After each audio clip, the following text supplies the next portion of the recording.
नमस्कार, आप देख रहे हैं ग्रेट जम वर्चुअल। मैं पंकज खजूरिया आप सभी का ग्रेट जम वर्चुअल के टैलेंट स्पीक प्रोग्राम में हार्दिक स्वागत करता हूं। मैं बात करूं जम्मू कश्मीर की, तो जम्मू कश्मीर में मैं हमेशा कहने की कोशिश करता हूं कि यहाँ पे प्रतिभाओं की कमी नहीं है। अगर किसी चीज़ की ज़रूरत है तो वह है प्लेटफॉर्म की, और जब उन्हीं प्रतिभाओं को वो प्लेटफॉर्म मिल जाता है तो वहाँ पर वह अव्वल करते हैं। ऐसी एक प्रतिभा से आज मैं आपसे मिलाने जा रहा हूँ, जो जम्मू की बेटी हैं। नाम है डॉक्टर खुशबू भारद्वाज। और मैं बता दूं आपको, पेशे से तो वो डॉक्टर हैं, लेकिन अपने टैलेंट्स को उन्होंने निखारते हुए जैसे ही उनको प्लेटफॉर्म मिला तो उन्होंने सुपर मॉडल 2022 का खिताब भी जो है हासिल किया। और मैं बता दूं आपको कि सिर्फ सुपर मॉडल जो है वो सुपर मॉडल 2022 तक नहीं, मोस्ट इंटेलिजेंट सुपर मॉडल, कि अभी सुपर मॉडल में भी मोस्ट इंटेलिजेंट सुपर मॉडल कौन है, उनका खिताब उनको मिला। तो इनसे जर्नी के बारे में जानेंगे और जानने की कोशिश करेंगे किस तरीके से वो एक डॉक्टर के प्रोफेशन से दूसरे प्रोफेशन में अपने आप को अव्वल किया इन सारी चीज़ों पे। मैम, सबसे पहले आपका हमारे चैनल में स्वागत है। Thank you. मैम, सबसे पहले तो मैं यही जानना चाहूँगा कि आप डॉक्टर हैं और उसके बाद आपने मोस्ट इंटेलिजेंट सुपर मॉडल का खिताब हासिल किया, तो ये दोनों चीज़ों में आपने बैलेंस किस तरीके से किया? पहले तो मैं थैंक यू बोलूँगी आपको मेरे को यहाँ पे इनवाइट करने के लिए। सबसे पहले तो ये है कि डॉक्टर तो मैं हुई, मेरा एक ये एम था कि मुझे डॉक्टर बनना है। ये बचपन से ही था, मेरा एक गोल था कि मुझे डॉक्टर बनना ही है। तो डॉक्टर का खिताब तो मेरे पास है ही है। उसके बाद मैंने जो एमडी का खिताब है इसमें मतलब हासिल किया है, जो कि मैं एज अ फिजिशियन हूँ आयुर्वेदा मेडिसिन में। उसके बाद मैं अगर बात करूँ इस प्रोफेशन की, तो ये मैंने कुछ सोचा नहीं था, जस्ट रैंडमली हो गया। अपने हमारे जम्मू के लास्ट सीज़न के जो जगजीत सिंह जी हैं, जो लास्ट सीज़न के इसमें ड्रीम प्रोडक्शन हाउस के लास्ट सीज़न में रनर अप रहे थे। मैंने जेके मीडिया पे रैंडमली उनका एक ऐसे इंटरव्यू देख लिया था, तो मुझे वहीं से पता चला कि जम्मू में दोबारा से ऑडिशन होने वाले हैं। फिर मैंने सोचा कि क्यों ना जस्ट एक ट्राई दिया जाए, मतलब खुद को पहचाना जाए कि मैं कर पाऊँगी कि नहीं कर पाऊँगी। तो रैंडमली मैंने ऐसे ही इंटरव्यूज़ देखा, ऑडिशन का पता चला, घर वालों से बात की और मैं ऑडिशन देने पहुँच गई। तो बस ऑडिशन दिया, वहाँ सिलेक्शन हो गई, और सिलेक्शन होने के बाद मैं आज आपके यहाँ सामने हूँ विद टाइटल। सिलेक्शन हो गई और उसके बाद टाइटल, जो मैंने पहले भी कहा, सुपर मॉडल का, मिस सुपर मॉडल 2022 का टाइटल तो है, लेकिन उसमें जो एक इन्होंने प्रीफिक्स जोड़ रखा है वो मोस्ट इंटेलिजेंट। मैम, ये most intelligent miss super model 2022 ये क्या है? थोड़ा सा व्यूअर्स भी ये जानना चाहते हैं कि ये खिताब कब हुआ, कहाँ हुआ, और आपको मोस्ट इंटेलिजेंट सुपर मॉडल का खिताब जो मिला तो सुपर मॉडल से किस तरीके से अलग है? एक्चुअली ये हमारा अक्टूबर में पिछले लास्ट सीज़न ही जो था, इसका अक्टूबर में ऑडिशंस हुए थे, और मार्च 27 को हमारा ये जयपुर में जो था वो शो हुआ था। तो उसके बाद क्या है कि जो मोस्ट इंटेलिजेंट सुपर मॉडल का जो आप टाइटल है जो मैंने जीता है, वो मेरी एज अ हायर क्वालिफिकेशन की वजह से मुझे मिला है, जो डॉक्टरेट है। हाँ जी, डॉक्टरेट है। और इसमें टैलेंट राउंड भी होता है हमारे, तो मुझे लगता है वो टैलेंट और मेरी डिग्री दोनों को देखते हुए मुझे ये टाइटल जो है वो मिला है। बहुत अच्छा मैम, आप कहा कि टैलेंट राउंड भी होता है, हमारे यहाँ भी टैलेंट स्पीक प्रोग्राम होता है, तो इसलिए हम आपके उस टैलेंट को यहाँ पे बताने की कोशिश कर रहे हैं। हाँ, मैं ज़रूर जानना चाहूँगा कि आपने ये जो खिताब जीता, तो अब जब सारे सुपर मॉडल जो खड़े हों, उन सुपर मॉडल हम कह सकते हैं कि अगर मोस्ट इंटेलिजेंट कोई सुपर मॉडल है तो वो आप होंगे? बिल्कुल बिल्कुल कह सकते हैं। लगभग कितने कंटेस्टेंट थे उसमें जहाँ पे आपने कम्पीट किया और बाद में आप मोस्ट इंटेलिजेंट सुपर मॉडल बने? लगभग 30-40 कंटेस्टेंट थे जो अलग अलग 30 स्टेट से आए थे। उससे लास्ट सीज़न में मैंने सुना है कि मोस्ट ऑफ द 100 to 150 के अराउंड कंटेस्टेंट थे, जिसमें क्या होता है कि इससे पहले सेमी फिनाले होता है, फिनाले से पहले सेमी फिनाले में क्या होता है कि कुछ जो कंटेस्टेंट होते हैं वो उसमें निकल जाते हैं, एक मतलब टॉप 15 में, या टॉप जो भी उनका क्राइटेरिया रहता है, या फिर वो टॉप 15 रखें या टॉप 20 अदर या टॉप 25। तो बस उस क्राइटेरिया तक जो भी फिट बैठता है या फिर जैसे भी, तो उसमें जो भी टॉप में आते हैं बस उसमें सिलेक्शन होती है उनकी। उसके बाद फिर सिलेक्शन होते होते फिर टॉप 7, टॉप 3 और उसके बाद जस्ट विनर। मैम, आपने जिस तरीके से हमें ये बताया 30 से 40 जो कंटेस्टेंट थे क्रॉस द इंडिया होंगे ऑब्वियस है, हाँ तो जी। कितना मुश्किल था आपके लिए या चैलेंजिंग था कि वो एक क्रॉस द इंडिया है और आप जम्मू से गए हैं, तो क्योंकि जम्मू में इस तरह का जो है वो अभी तक हमने देखा प्लेटफॉर्म नहीं है, नहीं तो वो है। कितना आपके लिए चैलेंजिंग था कि नहीं था, वो भी जरूर जानना चाहिए। हाँ जी, चैलेंजिंग था मेरे लिए, क्योंकि मैं तो कुछ सोच के भी नहीं गई थी। मुझे ये था कि ठीक है कर लेंगे, क्या ही है। तो जब वहाँ पे गई, पहले तो ऐसा लगा कि पता नहीं हो पाएगा कि नहीं हो पाएगा, बट उसके बाद जब हम वहाँ पे गए, वहाँ सारा माहौल देखा, वहाँ पे कैसे उन लोगों ने वहाँ पे हमारी जो पहले 2-3 दिन हमारी ग्रूमिंग क्लासेस होती हैं उसमें सिखाया भी। फिर वहाँ से थोड़ा सा कॉन्फिडेंस बिल्डअप हुआ कि नहीं हो पाएगा, अब हो सकता है, अब कुछ कर पाएंगे। तो बस वो थोड़ा सा कॉन्फिडेंस भी आ गया कि नहीं, अदर लोगों को देख के भी, और कुछ उसमें जो प्रोफेशनल थे जिन्होंने लास्ट सीज़न इनका किया है, वो लोग भी दोबारा आए थे वहाँ पे, उन लोगों ने भी दोबारा compete किया, उनको देख के थोड़ा कॉन्फिडेंस और बिल्डअप हो गया कि नहीं हो सकता है, कर सकते हैं। तो बिल्कुल अपना मोरल डाउन नहीं करना है, थोड़ा हाई रह के करना है। तो उसके बाद आपने पीछे नहीं देखा, फिर आप मोस्ट इटालियन बन के सुपर मॉडल बन के वहाँ पे खिताब लेके आए। बिल्कुल बिल्कुल। कुछ ऐसे पॉइंट जो आपको लगता है कि जो आपने उस समय जब आपका ये सारा प्रोसेस चल रहा था मिस सुपर मॉडल का, जो आपको एच दिया और आपको उन्होंने जो है मिस सुपर मॉडल बनाया मोस्ट इंटेलिजेंट, कुछ ऐसी चीज़ें वहाँ पे हुई जहाँ आपको मुताबिक कि कौन सी ऐसी चीज़ें हैं जिसकी वजह से आप यहाँ तक पहुँच सके और बाकी कंटेस्टेंट नहीं बन सके? मुझे लगता है कि वहाँ पे सबसे पहले हमारा कॉन्फिडेंस लेवल जो चेक होता है, कॉन्फिडेंस। और एक्चुअली क्या रहता है कि जैसे हम एंटर करते हैं फर्स्ट डे से ही हम लोगों के वहाँ पे मार्किंग होना शुरू हो जाती है। एज हमारा ड्रेसिंग सेंस, हमारा वे ऑफ टॉक, हम कैसे खा रहे हैं, कैसे किसी के साथ अपना बोलचाल कैसे है हमारी, इन सब को देखते हुए हम इस कैटेगरी तक पहुँचते हैं। फर्स्ट डे से ही हमारी मार्किंग जो है वो शुरू हो जाती है, और कोई पता नहीं होता कौन हमारे नंबर कहाँ से काट रहा है, हमें कुछ पता नहीं होता है वहाँ पे। बस इन चीज़ों को देखते हुए हम टॉप 15 या टॉप 7 तक पहुँचते हैं। कौन से एक दो फैक्टर हैं जिन्होंने आपको एच दिया? मुझे लगता है शायद कॉन्फिडेंस ही होगा, क्योंकि मैंने इससे पहले कभी भी ना ही कैमरा फेस किया है, ना ही ऐसा कोई स्टेज परफॉर्मेंस दिया है। हाँ, स्कूल टाइम पे मैंने भांगड़ा प्रोग्राम्स बहुत किए हैं, मैं उसमें सिल्वर मेडलिस्ट भी रह चुकी हूँ, और वो थोड़ा था भी क्योंकि मैंने उस टाइम पे किया था। लेकिन फिर एक गैप आ गया, लंबा गैप पड़ गया मेरी डिग्री के दौरान, काफ़ी 7-8 सालों का लंबा गैप पड़ गया। वो स्टेज जो है वो सब कुछ छूट गया, लेकिन उसके बाद से अब फिर से दोबारा स्टेज करना थोड़ा सा हिचक होती है, लेकिन कॉन्फिडेंस फिर से आ जाता है, बिल्डअप हो जाता है। तो मुझे लगता है वो सब देखते हुए ही। चलो मैम, अभी तक तो हमने बात की है आपके जो टाइटल लेके आए हैं मिस सुपर मॉडल का, लेकिन जब आप डॉक्टर होने के बावजूद मॉडलिंग की दुनिया में जा रहे थे, परिवार का क्या रिएक्शन था? मेरे परिवार का ही मुझे इसमें सबसे ज़्यादा सपोर्ट मिला है, क्योंकि जब मैंने ऑडिशन की घर में बात की थी तो मेरे फादर ही हैं जो बहुत खुश हुए थे।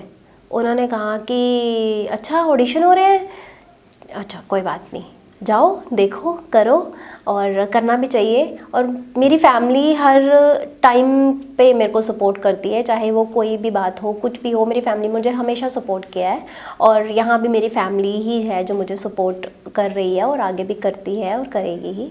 इसमें मेरे पापा का सबसे ज़्यादा सपोर्ट रहा है, क्योंकि वो ही मुझे ऐसे प्लेटफॉर्म पे देखना चाहते थे, तो उनके कहने पे ही। आपकी भी तो कहीं ना कहीं मर्जी होगी, पैशन हाँ, होगा, मेरा कहीं था फर्स्ट टाइम कब सोचा कि नहीं मुझे मॉडलिंग में भी जाना चाहिए? कभी फर्स्ट टाइम ऐसा लगा? नहीं, फर्स्ट टाइम तो ऐसा नहीं लगा, ये तो मैंने रैंडमली कर लिया, लेकिन अब ये करने के बाद मुझे लग रहा है कि नहीं, कुछ तो बिल्डअप किया होगा, कुछ तो कॉन्फिडेंस बिल्ड किया होगा कि नहीं रैंडमली हो गया सब कुछ? रैंडमली ही हो गया ये तो। मैंने इसके लिए कुछ भी नहीं सोचा था, मुझे मॉडलिंग लाइन का ABCD भी नहीं पता है, मुझे इस प्रोफेशन का कुछ भी नहीं पता था। लेकिन हाँ, मेरे को थोड़ा क्यूरियोसिटी थी कि मुझे इस प्रोफेशन को जानना है, मुझे इसको सीखना है। एक टाइटल तो मेरे पास है ही है जो डॉक्टर है, और दूसरा जो है वो मुझे सीखना है, मुझे जानना है, इस प्रोफेशन में मुझे घुसना है, बस मुझे जानना है इसके बारे में। एक टाइटल मेरे पास है ही है, और दूसरे में भी मुझे जो है वो प्रोफेशन को ज्वाइन करना है और उसको जानना है, क्योंकि सारे प्रोफेशन इन्हीं के पास होने चाहिए, बाकी किसी के पास कोई प्रोफेशन नहीं होना चाहिए। मैम, मेडिकल की बात करूँ, जो आपके पास डॉक्टरेट हैं वो भी 24/7 का जॉब है, सर्विस कहेंगे, जॉब की जगह हम सर्विस कहेंगे, तो कहीं ना कहीं मैच करना मुश्किल हो जाता है। तो उसको आप किस तरीके से अभी टाइटल लेने के बाद किस तरीके से हैंडल कर रहे हैं? देखिए, मुश्किल तो थोड़ा सा हो जाता है, लेकिन मुझे लगता है कि आई विल मैनेज। अब करना ही पड़ेगा, क्योंकि इस फील्ड में अगर मैं आई हूँ, मुझे इस फील्ड में अगर और भी अगर आगे चांसेस मिलते हैं, कुछ ऑफर्स आते हैं, तो मैं उनको ना नहीं करूँगी, मैं बढ़ूंगी आगे। चांसेस पे भी मैं आऊँगा कि आपको क्या ऑफर होते हैं और क्या आपका अगला रोड मैप रहेगा। हाँ लेकिन जी। जो व्यूअर्स आपको देख रहे हैं, स्पेशली डॉक्टर, और मैं डॉक्टर से भी बढ़कर कहूँ जो अलग प्रोफेशन में हैं लेकिन मॉडलिंग के प्रोफेशन में आना चाहते हैं, मल्टी टैलेंटेड आपकी तरह होना चाहते हैं, उनको लगता है कि नहीं उनके अंदर भी कोई हुनर है जिसको वो अलग तरीके से इस्तेमाल करना चाहते हैं, तो कौन सी उनको 2-3 चीज़ें हैं जिसके ऊपर वर्कआउट करना है ताकि वो मल्टी टैलेंटेड होकर 2 या 3 प्रोफेशन एक साथ कर सकें? देखिए, सबसे पहले तो मैं ये कहूँगी कि अगर आप में कोई टैलेंट है, उसको खुल के बाहर लाइए। ये नहीं कि सबसे पहले होता है कि फैमिली से बात करना, क्योंकि फैमिली का सपोर्ट बहुत ज़रूरी है अगर इस मॉडलिंग फील्ड में जाना है तो। और किसी भी तरह, मैं नहीं कहती कि मॉडलिंग ही, किसी भी तरह का जो भी टैलेंट है उसको खुल के बाहर लाइए, और खुद पे थोड़ा कॉन्फिडेंस होना चाहिए, थोड़ा खुद में विश्वास होना चाहिए कि नहीं, मैं कर लूँगा या मैं कर लूँगी। तो मुझे लगता है कि ये सब चीज़ें बहुत मायने रखती हैं, और सबसे पहले अपनी एक गोल कि हाँ, एक फोकस होना चाहिए कि अगर करना है तो बस करना ही है। जिस तरीके से आपका पहला फोकस था कि पहले डॉक्टरेट करनी है, उसके बाद अभी आपने मॉडलिंग की दुनिया में। जी जी। चलो, मैं जरूर जानना चाहूंगा कि आपने तो टाइटल ले लिया मॉडल का, अभी सुपर मॉडल, मोस्ट इंटेलिजेंट का, इसके बाद कोई और प्रोफेशन में सोचा है कि इसी मॉडलिंग प्रोफेशन को कैरी ऑन करने का सोच रखा है? नहीं, और तो फिलहाल कोई नहीं है, मैंने इसी को ही कैरी ऑन करने का सोचा है। तो आने वाले समय में हमारे जो व्यूअर्स हैं जो आपको देख रहे हैं, वो किस तरीके से आपको अलग रोल में देख सकते हैं? वो एज अ मुझे डॉक्टर के रोल में भी देख सकते हैं, एज अ मॉडल भी देख सकते हैं, क्योंकि अभी रिसेंटली एक ऑफ़र आया था मुझे जिसको मैंने रिफ्यूज़ किया है, शायद अपनी ड्यूटी को देखते हुए आई थिंक। तो वेब सीरीज़ की तरफ से मुझे आया था अमेज़ॉन प्राइम OTT का, तो मेरे पास शायद टाइम नहीं था, क्योंकि वो उसमें कुछ रोल्स भी ऐसे थे जो शायद मेरी प्रोफाइल के अकॉर्डिंग मुझे सेट नहीं लगे, और मैंने वो रिफ्यूज़ किया है। मैं फ़िलहाल, लेकिन आगे अगर बहुत अच्छा मुझे कोई ऑफ़र मिला या कुछ भी ऐसा हो तो मैं ज़रूर करूँगी। यानी मॉडलिंग की दुनिया में अभी आप जो है वो एक्टिंग की दुनिया में भी जा सकते हैं, वेब सीरीज़ की दुनिया में जा सकते हैं। हाँ जी, अभी ये तो मेरा फर्स्ट एक कह लो कि फर्स्ट स्टेप ही है। मैं इसको आगे आगे और थोड़ा बिल्डअप करूँगी इस लाइन में भी। तो कोई और भी प्रोफेशन में अभी जाने की सोच रखे है कि सिर्फ इन्हीं 2 पे अभी फोकस करना है? मेरा इन्हीं 2 पे फोकस है, मैं इन्हीं पे रखूँगी, अदर अभी तक कोई नहीं है। वो सारे व्यूज जो आपको देख रहे हैं उनके लिए क्या मैसेज रहेगा आपका? क्योंकि आपसे अच्छा मैसेज कोई दे नहीं सकता उनको कि आप प्रोफेशन में, चाहे मैं मेडिकल की फील्ड की बात करूं या मॉडलिंग की बात करूं, तो आप अव्वल रहे हैं। और जिस तरीके से आपने कहा कि बैलेंस करके, और अपने मैसेज में ये भी कहा कि पेरेंट्स और फैमिली का सपोर्ट बड़ा ज़रूरी है, तो उन व्यूअर्स के लिए क्या मैसेज देना चाहेंगे?